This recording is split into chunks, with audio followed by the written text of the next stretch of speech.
था आज रिलेशन का सेकंड पार्ट होगा।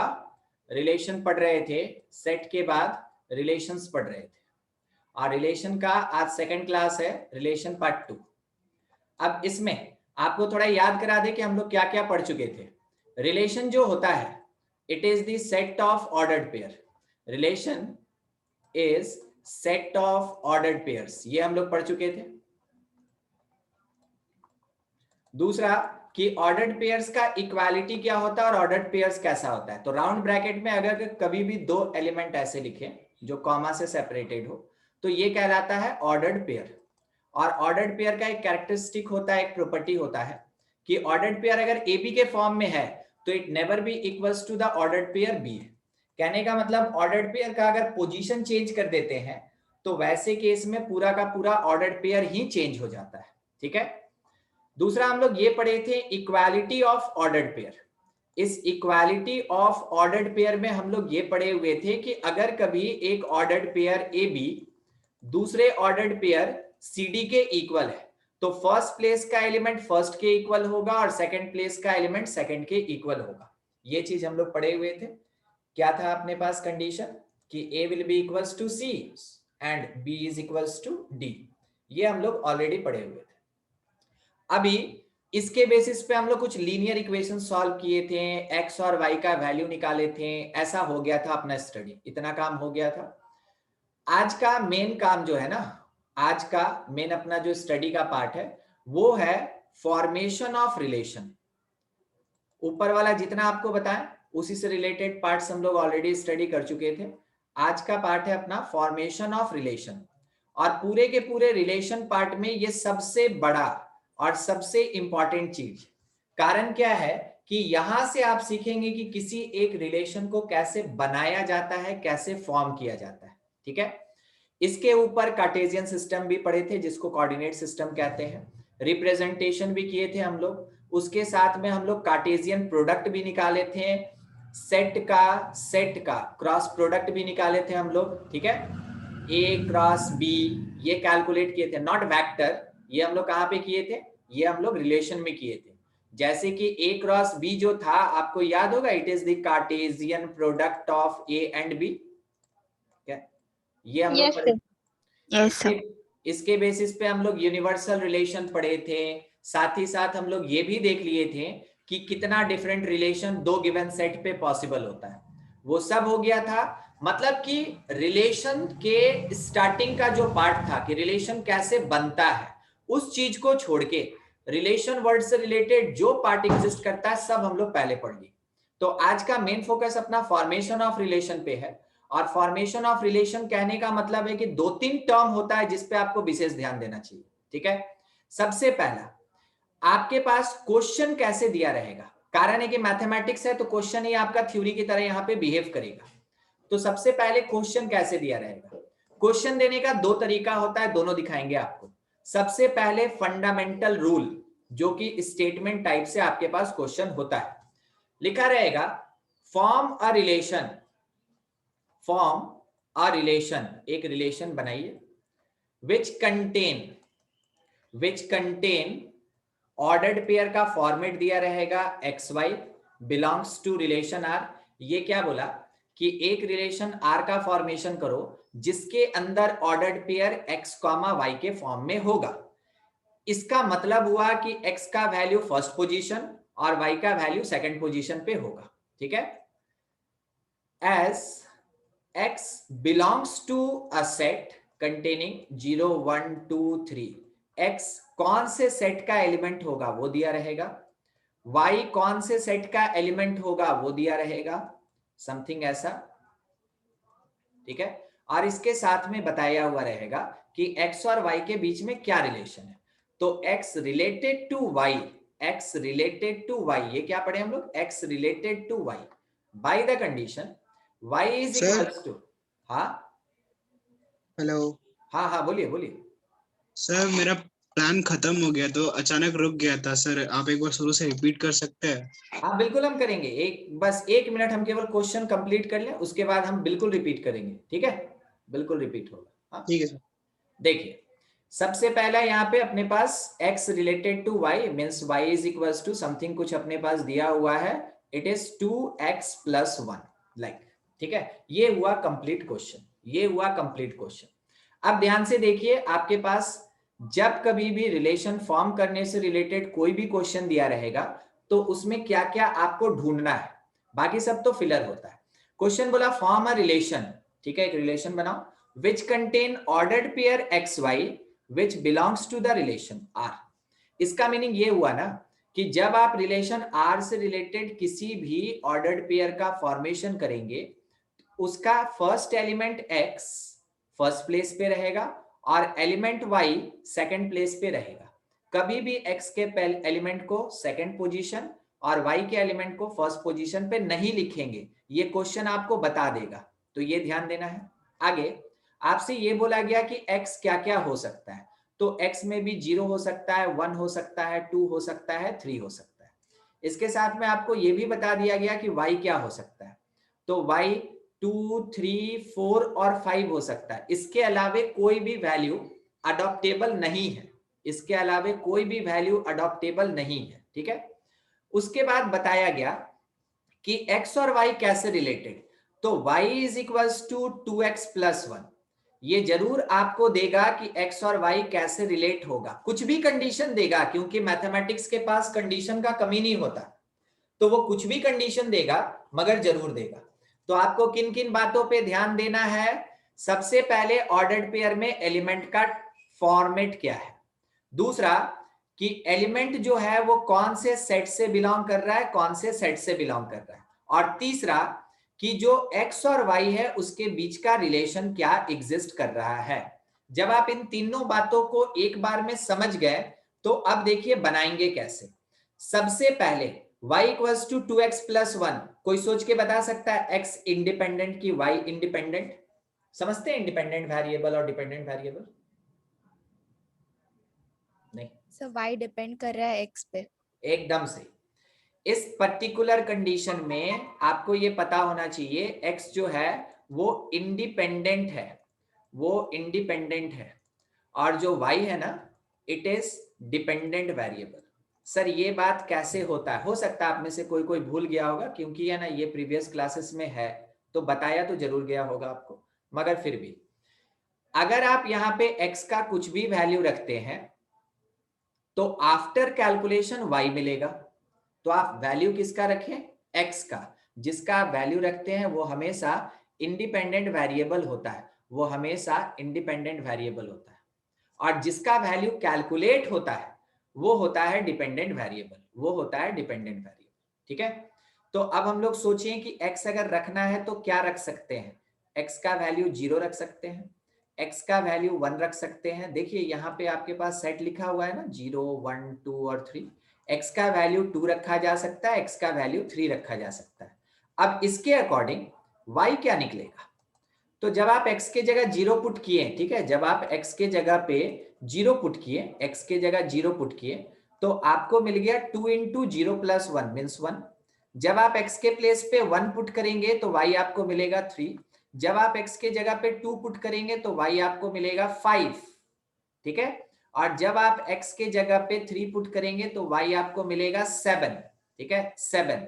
ध्यान से देखिए y में 1 नहीं प्रेजेंट है, नहीं प्रेजेंट है, y यहां देखिएगा y में 3 प्रेजेंट है, y में 5 प्रेजेंट है, मगर 7 नहीं प्रेजेंट है। तो सर क्या करें, जब x का वैल्यू और y का वैल्यू दोनों प्रेजेंट होगा तब कहीं जाके एक ऑर्डर्ड पेयर बनेगा।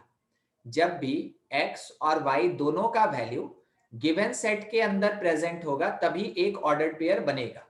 यानी कि यहां एक ऑर्डर्ड पेयर 1, 3 और एक ऑर्डर्ड पेयर 2, 5 का बनेगा। तो कितना ऑर्डर्ड पेयर, 2, जिसमें x कहां रहेगा, x रहेगा फर्स्ट पोजीशन, y रहेगा सेकंड पोजीशन। तो ये हो गया 1, 3 और इसके साथ में 2, 5।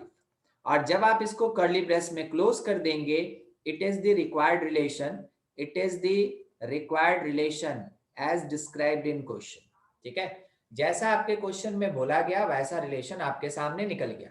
तो सर x0 और y1 क्यों नहीं ले सकते, कारण ये है कि x जो 0 है वो तो एग्जिस्टिंग है, मगर y1 नॉन एग्जिस्टिंग है, यहां कहीं y दिया ही नहीं है। अगर आपके सेट में नहीं दिया तो आप बाहर से खुद से नहीं ले सकते, ठीक है, इसलिए ये ऑर्डर्ड पेयर नहीं बना, ये नहीं बना। चलिए, इसके बारे में किसी को कोई क्रॉस क्वेश्चन करना है, कोई पार्ट ऐसा जो नहीं समझे या कुछ दूसरा, तो बात कर सकते हैं, बिल्कुल।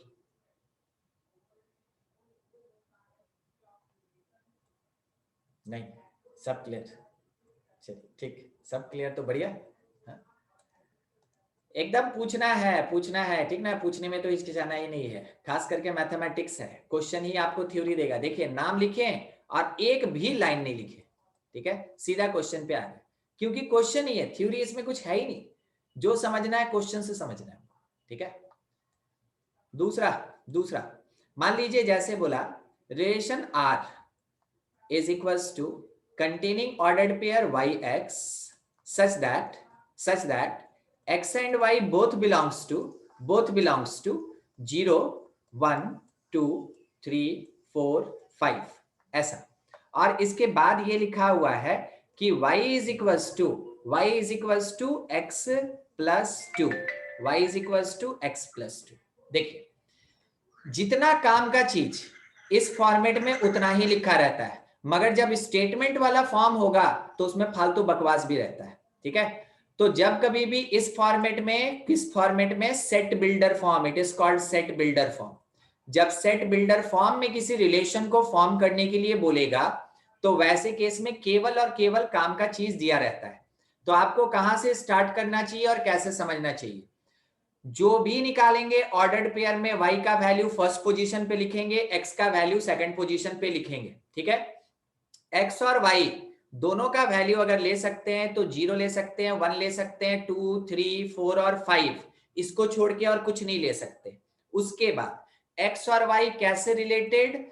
तो y जो है वो x से 2 यूनिट ज्यादा है, y is equals to x plus 2। इन तीनों बात को ध्यान में रख के अब अपना कैलकुलेशन मोड ऑन हो रहा है, जिसमें अगर हम x का वैल्यू लेना चाहें तो 0 ले सकते हैं, 1 ले सकते हैं, x का वैल्यू 2 लिया जा सकता है, x का वैल्यू 3 लिया जा सकता है, इसके साथ में 4 और 5 हम ले सकते हैं। इसके अकॉर्डिंग जब x 0 है, what will be the value of y? कोई बताएगा? 2 ठीक है। x अगर 1 है, y कितना? 3 फिर x2 पे y कितना? 4 बोलते चलिए, ठीक है। y 5 कितना? 6, y कितना? 7। बोलिए कौन सा अडॉप्ट नहीं होगा?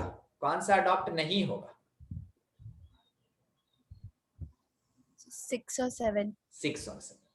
मेरे पास y बोला कि इधर 1 होगा, 2 होगा, 3 होगा, 4 होगा, 5 होगा, 6 होगा, मगर 5 होगा, मगर 6 और 7 नहीं होगा, ठीक है। तो y का वैल्यू 6 7 नहीं ले सकते हैं। बोलिए किसी को दिक्कत है समझने में कि क्यों 6 और 7 को नहीं बोल रहे हैं? No sir. ठीक, ये क्लियर? No sir. तो अपने पास ऑर्डर्ड बन गया 1 2 3 4, ऑर्डर्ड पेयर कितना? 4। तो ऑर्डर्ड पेयर बनेगा जिसमें x को पहले लिखना है कि y को पहले लिखना है? क्या बोलते हैं? y को पहले लिखना है। y को पहले लिखना है। तो यहाँ पे ऑर्डर्ड पेयर बनेगा 2 0 का, उसके बाद 3 and 1, y return eight first place, बस इस बात को ध्यान रखिएगा। 4 2 और कितना? 5 3, और हो गया 5 3, ठीक है, 5 3।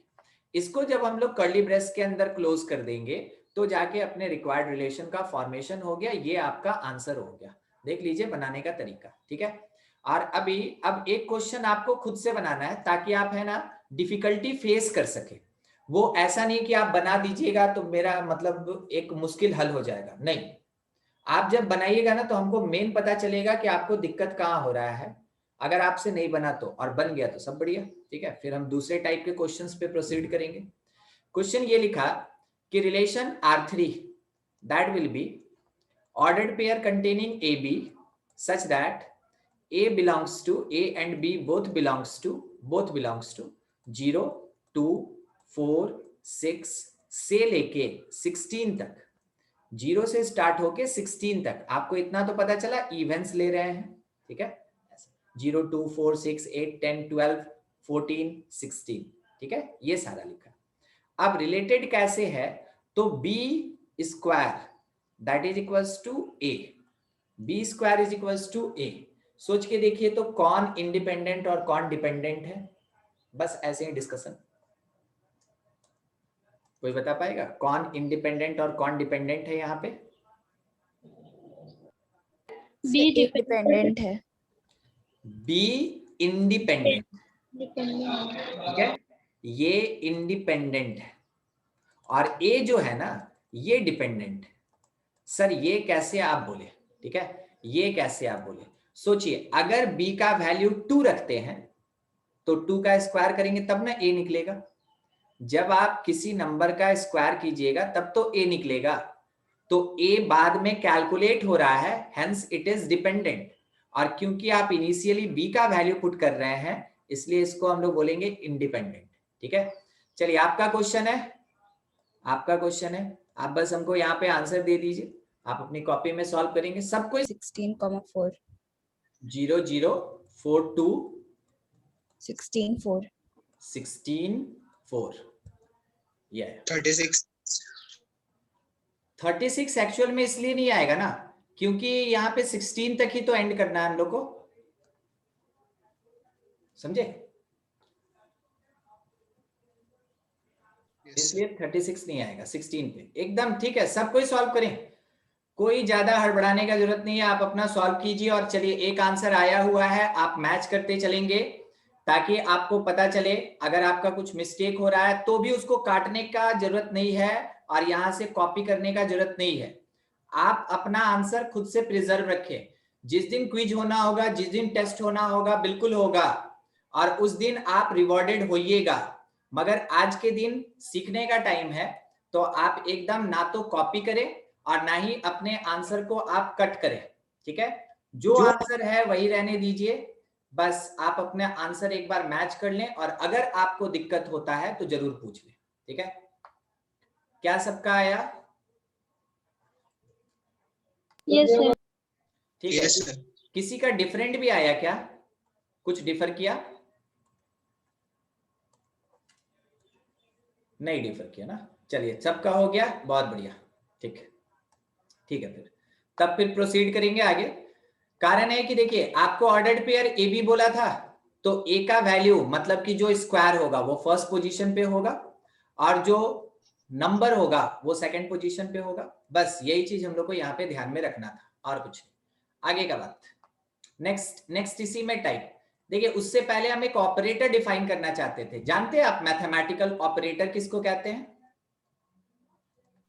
कुछ भी आप अपनी भाषा में कुछ भी बोल सकते हैं, सुटेबल डेफिनेशन नहीं चाहिए होता कभी भी, ठीक है। सुमित, मैथमेटिकल ऑपरेटर नहीं, तो जैसे एडिशन प्लस माइनस ये सब ये एकदम सही है अर्पिता का, एकदम जो सही फंक्शन आंसर है। डिफाइन करता है कि क्या होगा नंबर्स पे। बिल्कुल बिल्कुल एकदम सही। Mathematical operator is a notation, ये बेसिकली एक नोटेशन होता है, ठीक है, which define how two given, basically दो का ही बात होता है, ठीक है, दो या दो से ज्यादा भी हो सकता है मगर बेसिकली दो का बात होता है। how two given elements are related। देखिए ये वर्ड क्यों आया यहाँ पे, रिलेटेड।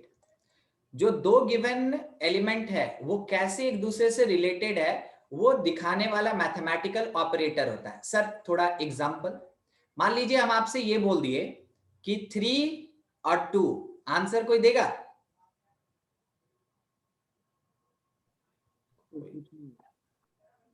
कोई नहीं। No sir. सर नहीं पता, कारण है कि बीच में ये जो गैप है ना, यहाँ पे हम लोग वेट कर रहे हैं कि कुछ आएगा कुछ आएगा कुछ आएगा, तब जाके 3 और 2 को रिलेट करेंगे। तो वही वाला जो गैप है, मान लीजिए ये जैसे डाले तो आप बोलेंगे सर 5 होगा, तो it is the mathematical operator. जैसे ये डाले आप बोलेंगे सर 1 होगा, it is the mathematical operator. अगर यहाँ पे लिख दिया गया ऐसा, आप बोलेंगे सर ये 6 होगा, it is the mathematical operator. तो जो बीच में एक मैथमेटिकल ऑपरेटर आया वो बता रहा है कि यहाँ पे जो दो प्रेजेंट एलिमेंट्स है वो एक दूसरे के साथ कैसे रिलेटेड होगा, hence it is the part of relation. आप देख रहे हैं यहाँ पे बोला गया कि देखो दो एलिमेंट होगा और वो दो एलिमेंट कैसे रिलेटेड होगा वो यहाँ पे डिफाइन किया गया, ये रिलेशन को फॉर्म करता है। एग्जैक्टली वैसे ही यहाँ पे भी बोला कि आपके पास दो एलिमेंट होगा और वो दो एलिमेंट कैसे रिलेटेड होगा वो उसको इस जगह पे देखो। तो ये सब पार्ट जो होता है ना, ये सब जो नोटेशन होता है, मैथमेटिकल ऑपरेटर होता है, वो डिफाइन करता है रिलेशन को। तो मेरे पास एक मैथमेटिकल ऑपरेटर है, समझेंगे। ए क्रॉस डाल के यहां पे लिखा हुआ है 2 और यहां पे लिखा हुआ है बी, समझे। ए फिर क्रॉस डाल के यहां नीचे में सफिक्स में 2 लिखा है और यहां लिखा है बी। इसका मतलब क्या होता है वो समझ लीजिएगा, ठीक है। ये है मेरा मैथमेटिकल ऑपरेटर, आप नहीं देखे होंगे, ठीक है। इसको है ना हम लोग अलग सेक्शन में पढ़ते हैं, मगर क्योंकि रिलेशन में है कहीं कहीं पे इसलिए आपको बता दे रहे हैं।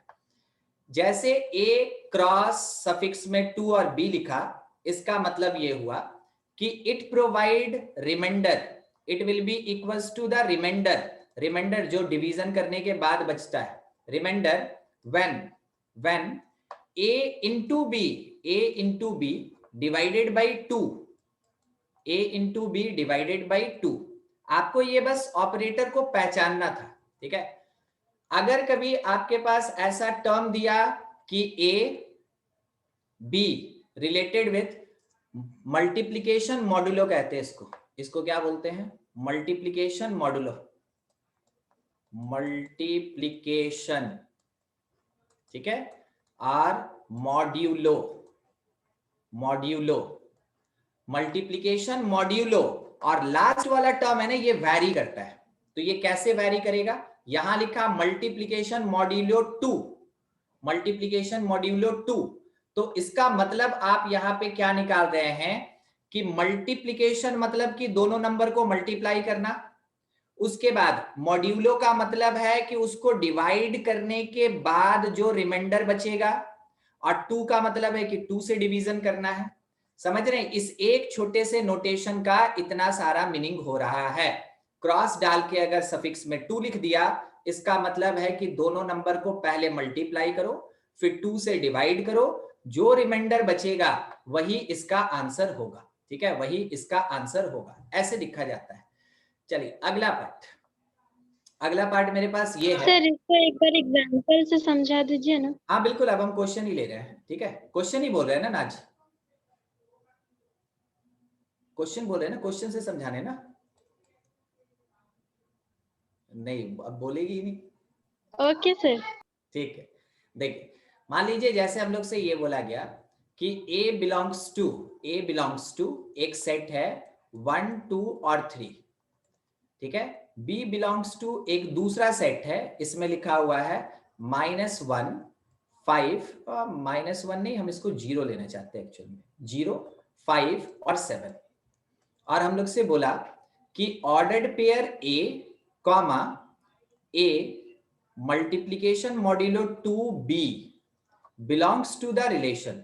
ध्यान से देखिएगा क्या लिखा है, यहां पे लिखा है कि जो रिलेशन का फर्स्ट एलिमेंट होगा वो A होगा और जो सेकंड एलिमेंट होगा वो A मल्टीप्लिकेशन मॉड्यूलो 2b होगा। मतलब कि इसका जो आंसर आएगा इसको लिखेंगे y के प्लेस पे और A जो होगा इसको लिखेंगे x के प्लेस पे, ठीक है। और तब ये XY ऑर्डर्ड पेयर बिलोंग करेगा अपने रिलेशन R से, XY ऑर्डर्ड पेयर बिलोंग करेगा अपने रिलेशन R से। समझ गए क्या है, बोलिए नाज, क्या आपको इस क्वेश्चन में कोई दिक्कत है?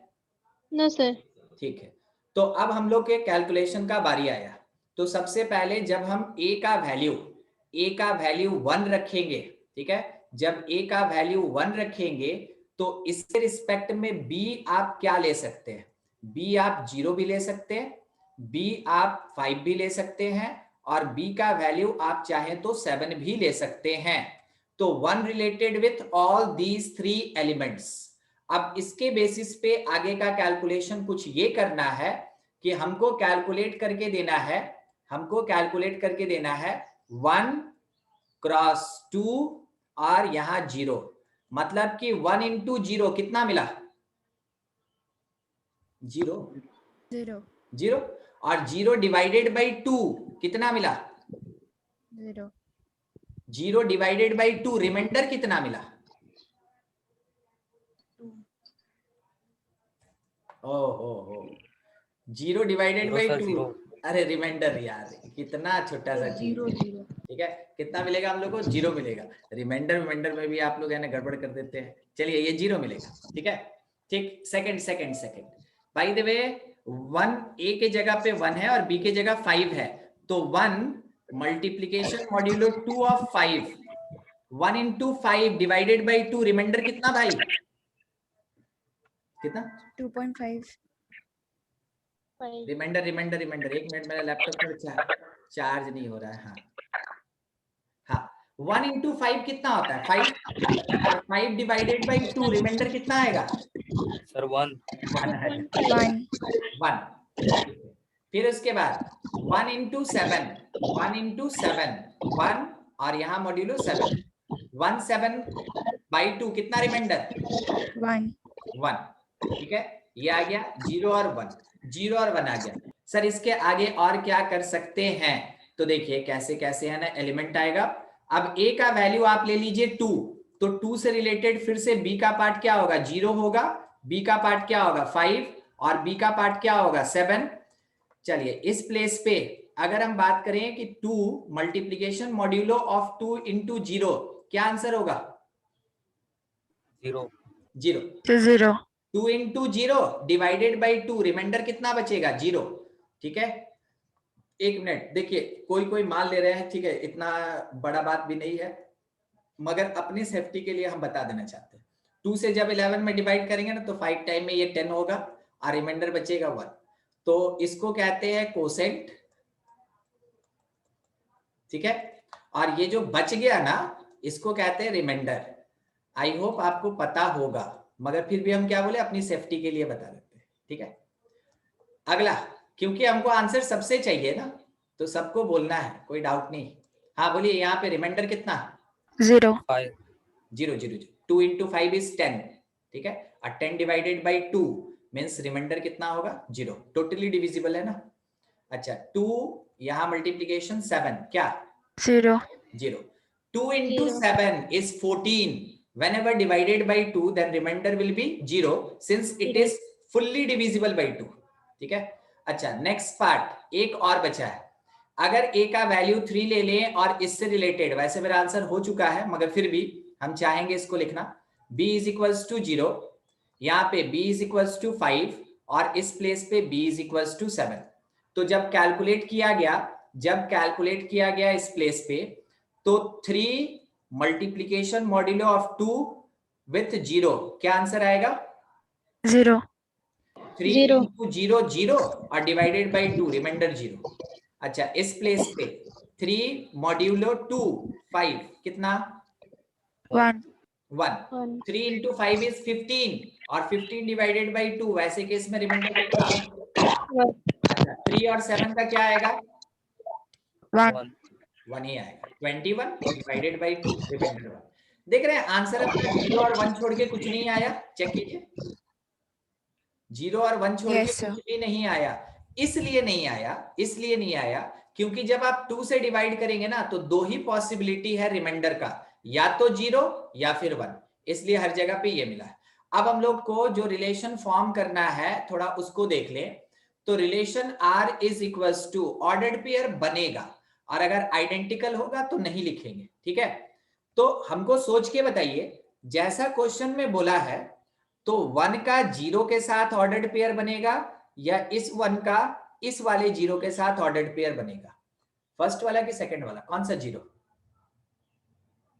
से रिपीट कीजिए, क्या पूछे? भी आपसे ये पूछ रहे थे कि यहाँ पे जो हम रिलेशन के अंदर में ऑर्डर्ड पेयर लिखेंगे तो वो ऑर्डर्ड पेयर ए बी होगा या फिर वो ordered pair A cross modulo 2 B होगा? दोनों में से कौन सा होगा, फर्स्ट की सेकंड? सेकंड होगा। अगर सेकंड होगा तो हम आपसे ये पूछना चाहते हैं कि यहाँ पे अगर ऑर्डर्ड पेयर बनाना हो तो 3 का ऑर्डर्ड पेयर 5 के साथ बनाएंगे या 3 का ऑर्डर्ड पेयर 1 के साथ बनाएंगे?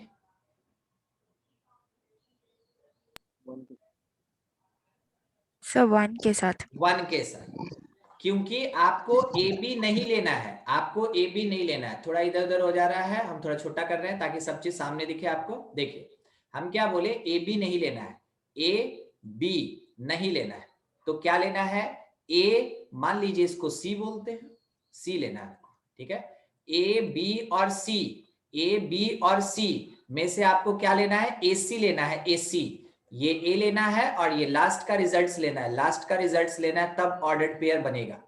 ऑर्डर्ड पेयर बनाने के बाद भी स्टूडेंट कंफ्यूज रहता है, वो ए बी लेके बना देता है, गलत हो जाएगा। आपको यहाँ ऑर्डर्ड पेयर क्या लेना है? ए और सी का लेना है। सी का मतलब क्या हुआ?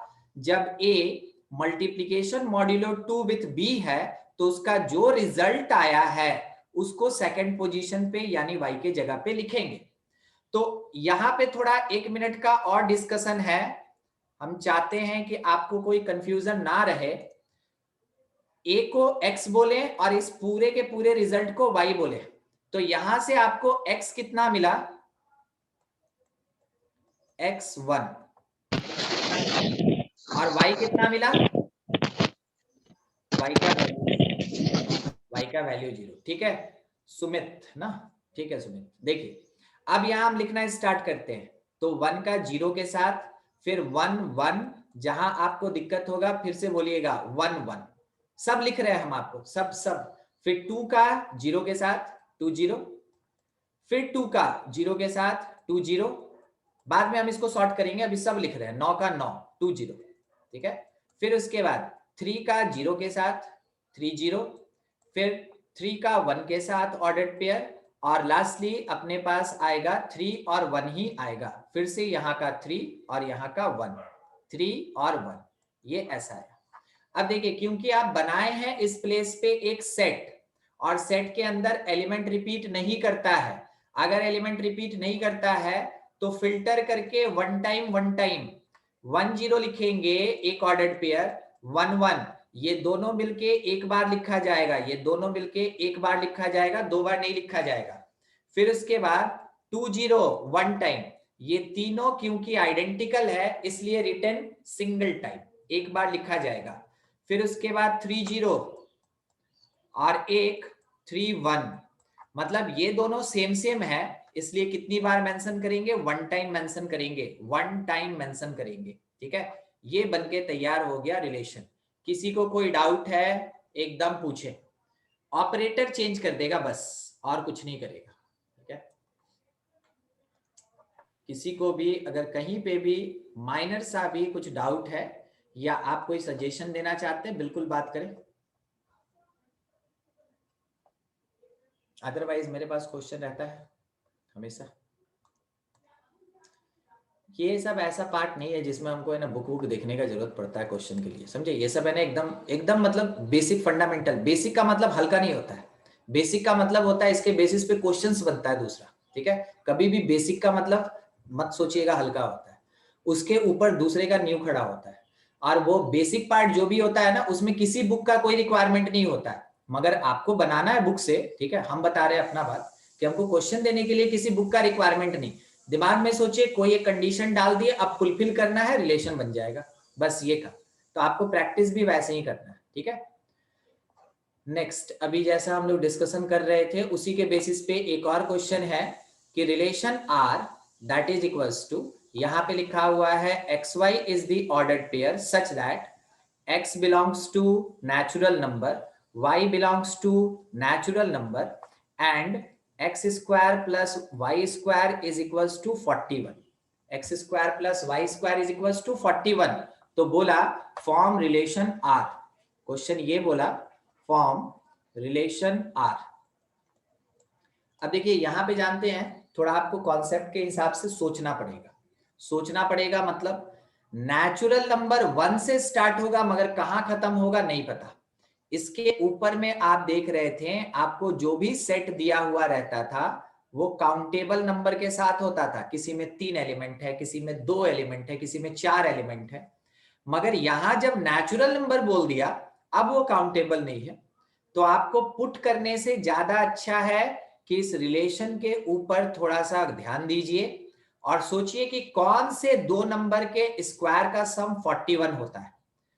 मेरा आपके लिए एक हिंट, अगर आप x का वैल्यू 1 लेते हैं तो y स्क्वायर आपको मिलेगा 40। इसका मतलब है कि y आपको मिलेगा √40 which does not belongs to the natural number, मतलब नहीं ले सकते, मतलब नहीं ले सकते। समझ में आ रहा है? ठीक है, तो ऐसा नंबर ढूंढ के हमको निकालना होगा।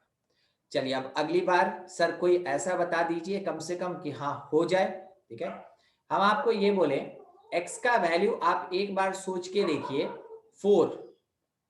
ठीक है, तो आप बोले सर 16 आएगा, एक्स स्क्वायर क्या आएगा 16 आएगा। हम बोले ठीक, फिर हम आपको बोले x का वैल्यू सोचिए 5, आप बोले सर सॉरी y का वैल्यू 5, तो y स्क्वायर कितना आएगा 25। एक बार कोई सम बताएगा एडिशन?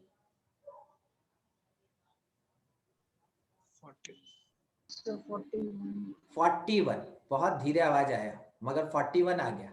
तो आपको दिखा कि यहाँ पे इन दोनों के बेसिस पे x square plus y square जो है वो 41 के बराबर हो रहा है। तो हमको यही सेटिस्फाई करना है, जो भी x और जो भी y जिसका स्क्वायर सम करने पे 41 के बराबर हो जाए उसका एक ऑर्डर्ड पेयर बनेगा। यानी मेरा फर्स्ट ऑर्डर्ड पेयर जो है, मेरा first ordered pair it is of 4 and 5। तो सोचिए अगर 4 और 5 का स्क्वायर का सम 41 है तो एक बार 5 का स्क्वायर प्लस 4 का स्क्वायर कितना आएगा, ये भी 41 आएगा। Yes sir. सेटिस्फाइड। तो इसका मतलब है कि मेरा जो सेकेंड ऑर्डर्ड पेयर बना that will be of 5 and 4। तो दो ऑर्डर्ड पेयर मिला ना हमको, 4 5 और 5 4, और कोई नहीं मिलेगा। ठीक है, बस इतना ही, यही दो है।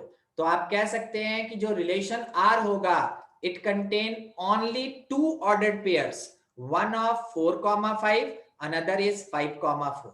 बस तो इस कंडीशन को फुलफिल करना होता है। कभी कभार आपको ऐसे जगह पे फंसा देगा जहां आप एलिमेंट ले ही नहीं सकते। ले लेके कितना चेक कीजिएगा, 1 लेके ट्राई मारे गलत हो गया, 2 लीजिएगा फिर गलत हो जाएगा, 3 लीजिएगा फिर गलत हो जाएगा, जब आप 4 में पहुंचिएगा तब जाके सही मिलेगा। तो हो सकता है कोई कोई थोड़ा और आगे खींच सकता है। इस कारण से आपको उतना लंबा के बारे में नहीं सोचना, रुक के थोड़ा 5-10 सेकंड दीजिए क्वेश्चन को, वो अपने आप कुछ ना कुछ आंसर दे देगा। ठीक है, नेक्स्ट पार्ट। नेक्स्ट अपने पास एक क्वेश्चन ही है कि कैसे फॉर्म करते हैं। क्वेश्चन ये बोला form a relation R as x, 2y। ठीक है, x, 2y belongs to the relation such that x and y both belongs to the set, कहां से लेके कहां तक, -2 से लेके इंटीजर्स, मतलब -2 है, फिर -1 है, फिर 0 है, 1 है, 2 है, ऐसे 1 है, 2 है, ऐसे करके ये 9 तक जा रहा है। ठीक है, और कंडीशन ये दिया हुआ है कि x related to y by the condition y is equals to x square plus 1। ठीक है, y is equals to x square plus 1, y equals to x square plus 1। देखिए करना क्या है, यहां पे आपको पता चल रहा है कि x जो है ये इंडिपेंडेंट वेरिएबल है, जो y है इट इज डिपेंडेंट वेरिएबल है, ये डिपेंडेंट वेरिएबल है। अब इसमें से हमको x का और y का वैल्यू यहीं से अडॉप्ट करना है, यहीं से मतलब इस सेट से अडॉप्ट करना है। और जब पुट करेंगे तो ऑर्डर्ड पेयर में फर्स्ट पोजीशन पे x लिखेंगे और सेकंड पोजीशन पे हम लोग 2y लिखेंगे। अगर y यहां 2 आया तो यहां 4 लिखेंगे। इन तीनों बात को ध्यान में रखिएगा। कैलकुलेशन करते हैं। सबसे पहले x का वैल्यू हम -2 लिए, एकदम इनिशियल यहां से स्टार्ट किया, तो वैसे केस में y कितना आएगा, तो -2 का स्क्वायर 4 प्लस 1 5, अडॉप्टेबल क्योंकि 5 यहां बीच में है। ठीक है, फिर x का वैल्यू -1 लिया गया तो उस समय y कितना आएगा 2, अडॉप्टेबल क्योंकि y 2 हो सकता है। ठीक है, x का वैल्यू 0 लेंगे तो y हमको 1 मिलेगा, ये भी सेटिस्फाइड। x का वैल्यू 1 लेंगे, y हमको 2 मिलेगा, ये भी सेटिस्फाइड। x का वैल्यू अगर हम लोग 2 लेंगे तो y का वैल्यू 5 मिलेगा, ये भी सेटिस्फाइड। x अगर हम लोग 3 लेते हैं तो y का वैल्यू 9 + 1 10 मिलेगा, नॉट एक्सेप्टेबल, है ना। वो एक्सेप्टेबल नहीं होगा, वो एक्सेप्टेबल नहीं होगा, समझे, वो एक्सेप्टेबल नहीं होगा। बस इसके बाद आप आगे कुछ भी बढ़िएगा वो कभी भी एक्सेप्टेबल नहीं होगा, क्योंकि 16 + 1 17 है, तो इसके आगे लिखने का जरूरत ही नहीं है, ठीक है, इसके आगे लिखने का जरूरत नहीं है। अब यहाँ पे ऑर्डर्ड पेयर्स जो बनेगा वो क्या क्या बनेगा, यानी रिलेशन में हम क्या लिखेंगे। फर्स्ट प्लेस पे x है -2 और सेकंड प्लेस पे हमको y लिखना है या 2y लिखना है, 2y। 2y तो y का वैल्यू अगर 5 है तो 2y कितना होगा, 10, ठीक है। x का वैल्यू अगर -1 रखते हैं तो 2y कितना होगा, 4। फिर x का वैल्यू 0 रखते हैं तो 2y कितना होगा, 2। x का वैल्यू अगर 1 रखा जाएगा तो 2y कितना होगा, 4, ठीक है। अगर x का वैल्यू 2 रख दें तो 2y कितना होगा, 10। बस ये बनके तैयार हो गया अपना रिक्वायर्ड रिलेशन, ठीक है। देख लीजिए, इसमें कहीं पे भी आपको कोई भी डाउट है जरूर पूछें। क्वेश्चन वाला आपको थोड़ा घुमाने का कोशिश करेगा, वो सीधा सीधा क्वेश्चन नहीं देता है। सीधा क्वेश्चन हम लोग समझते हैं मगर वो घुमा के देता है। अभी देखिए और क्वेश्चन का एक फॉर्मेट होता है, वो भी दिखाएंगे हम आपको, ठीक है। बताएंगे हर एक फॉर्म से, जब क्वेश्चन बनाने का बारी आएगा आप उसमें से फिल्टर कर लेंगे कि हमको किस तरीके से बनाना चाहिए, ठीक है।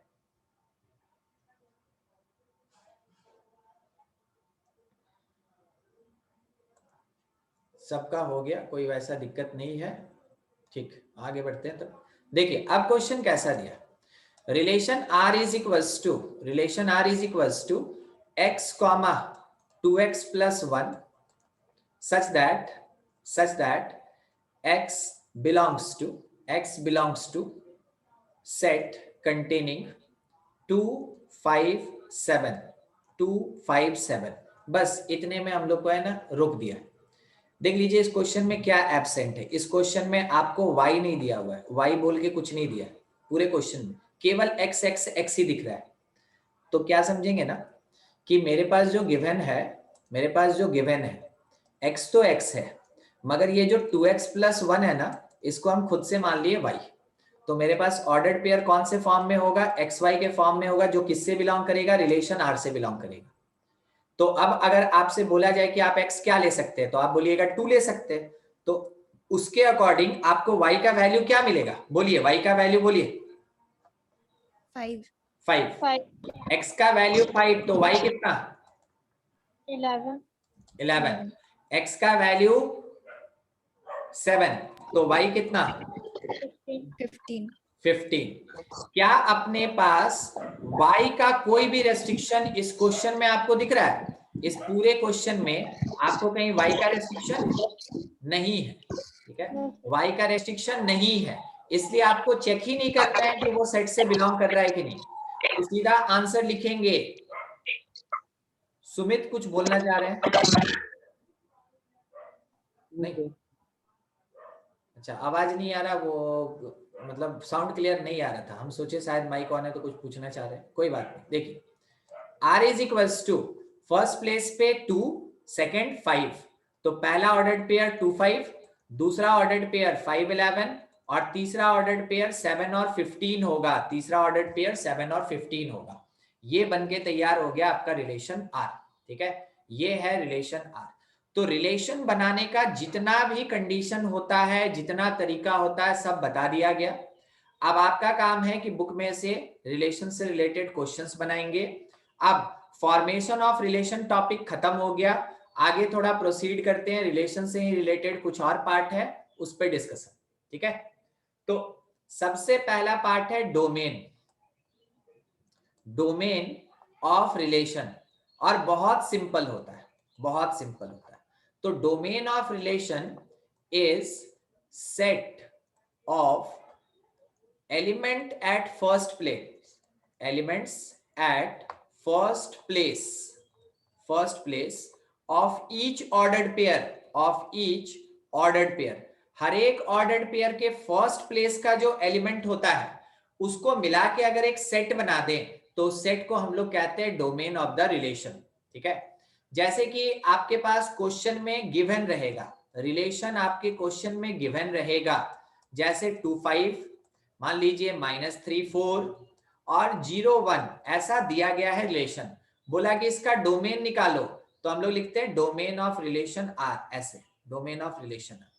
तो जब डोमेन बनाएंगे तो सबसे पहले कर्ली ब्रेस डालेंगे और कर्ली ब्रेस के अंदर आपको ऑर्डर्ड पेयर के फर्स्ट प्लेस पे क्या एलिमेंट दिख रहा है? 2 -3 और 0 दिख रहा है। Yes, sir.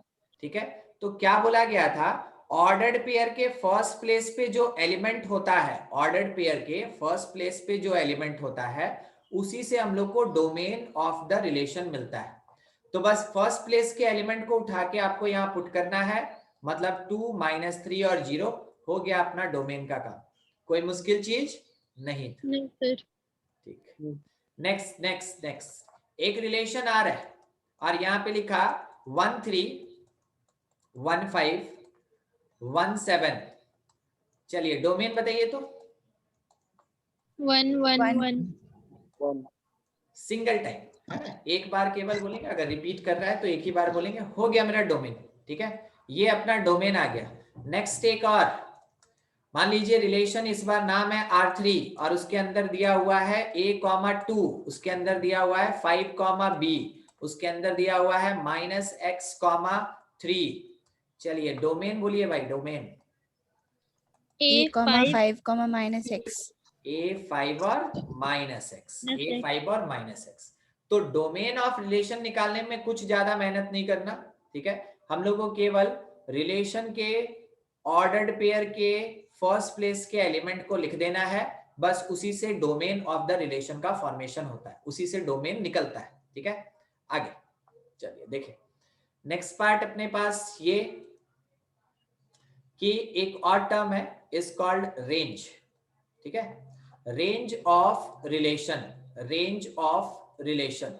तो रेंज ऑफ रिलेशन क्या होता है? तो ये भी एक सेट होता है। It is the set of elements at second place of ordered pair, of each ordered pair. हर एक ऑर्डर्ड पेयर के सेकंड प्लेस का जो एलिमेंट होता है उसका जो सेट बनेगा उसको बोलेंगे रेंज ऑफ द रिलेशन, उसको कहते हैं रेंज ऑफ द रिलेशन। तो बाय द वे, अगर अपने पास कोई एक रिलेशन R दिया हुआ है, इसके अंदर एलिमेंट है 2, 2 4, 4 7, -3 और 1, 9। सबसे पहले डोमेन क्या होगा? 2 4 7 1 2, 4, 7, 1. 2 4 7 1। और रेंज क्या होगा? 2, 4, -3, 9. एकदम ठीक। रेंज का मतलब हम लोग अभी अभी पढ़े, एलिमेंट्स एट सेकंड प्लेस, इससे बनता है रेंज। तो रेंज में हम लोग किसको किसको इंक्लूड कर सकते हैं? 2 को, 4 को, -3 को और 9 को। ये हो जाएगा रेंज ऑफ द रिलेशन। तो डोमेन और रेंज कुछ इस तरीके से फाइंड किया जाता है रिलेशन का। अब इसके बाद नेक्स्ट पार्ट है कि रिलेशन का यूनियन भी होता है और रिलेशन का इंटरसेक्शन भी होता है। ठीक है, ये दोनों एग्जिस्ट करता है, इंटरसेक्शन भी एग्जिस्ट करेगा और यूनियन भी एग्जिस्ट करेगा।